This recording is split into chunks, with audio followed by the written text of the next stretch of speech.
Our next inductor, Mr. Tom Burke.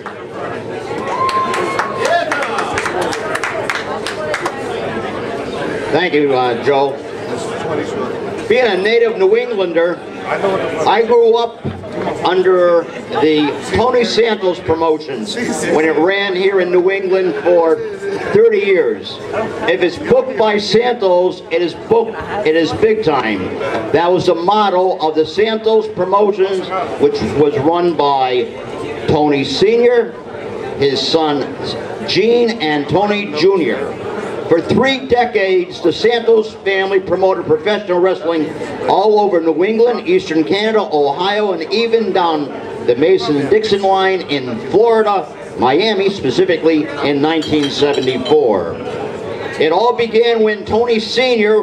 was an office man for the New England wrestling promoter and kingpin of New England, Paul Bowser. After 6 years working with Bowser, he left and started his own promotions using local talent and name talent from the Bowser office. With the death of Bowser in 1959, this field became open. Tony worked with a series of wrestling promoters that came in to run New England, including Johnny Doyle. But that lasted a limited time since Doyle packed his bags from Beantown and headed to Australia with Jimmy Barnett.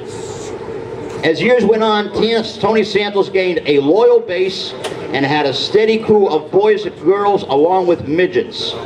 Associated with the promotions was the Tony Santos Wrestling School. The list of boys coming out of that school is very impressive.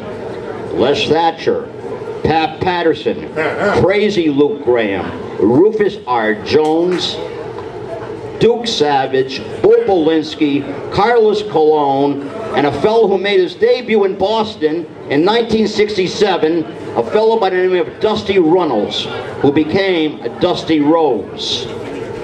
Also a fellow that made his start in New England under Santos was the magnificent Maurice Chevier, who probably nobody knows here. He was known as Chris Colt. I'm sure Rick Martel remembers him.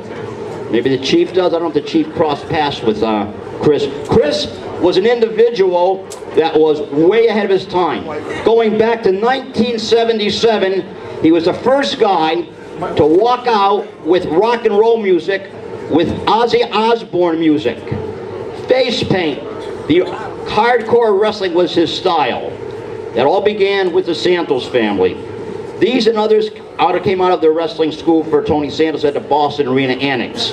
The promotion was also a starting point for guys who started elsewhere but fine-tuned their trade. To name a few that came under the Santos promotion, Harley Race worked for Santos as the Great Gilroy, Ron and Terry Garvin, even Dominic Dunucci, Don Carson, Ron Reed, who later became Buddy Cole.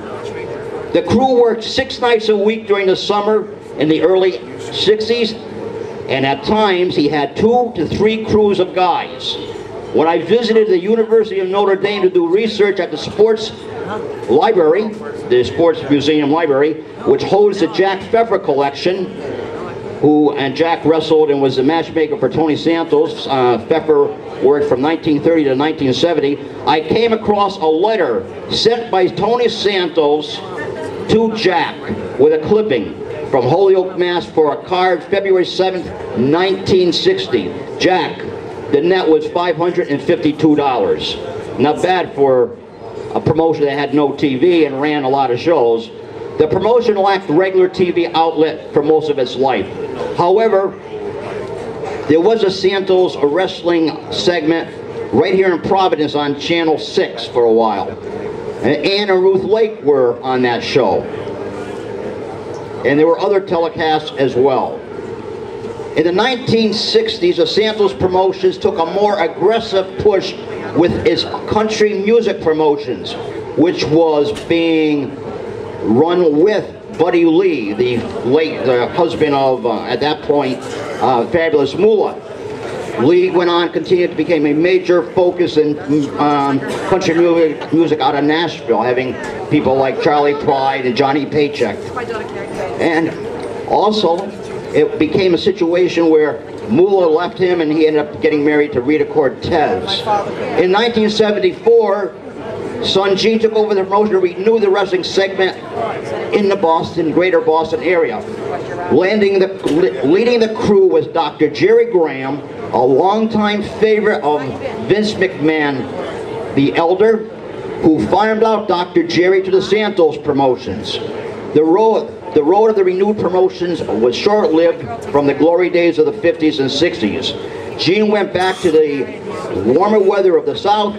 Son Tony Jr. took over the command of the promotions, working with Killer Kowalski, and then became an agent for the WWF. Having grown up in the 50s and 60s, I had the opportunity to see the Santos crew come to my hometown area of Springfield, Mass. This was the only game in town for over a decade and a half. If I could turn the clock back, I would not change a minute. I was able to witness firsthand big-time wrestling because it was booked by Santos. Thank you.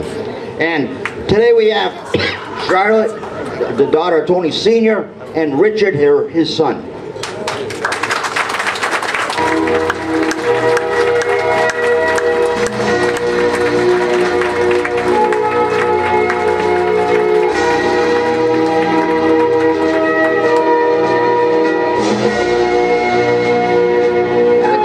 Everyone, it's an honor to be here. Thank you, Joe and Tom. Really nice of you to invite us. Wonderful to see you, Chief Jay. Familiar faces. What an upbringing we've had, to say the least, in big-time wrestling. I can't tell you how exciting of a child life we've had. So, anyway, thank you so much. We really appreciate and honor the honor to come here today to receive this. Thank you.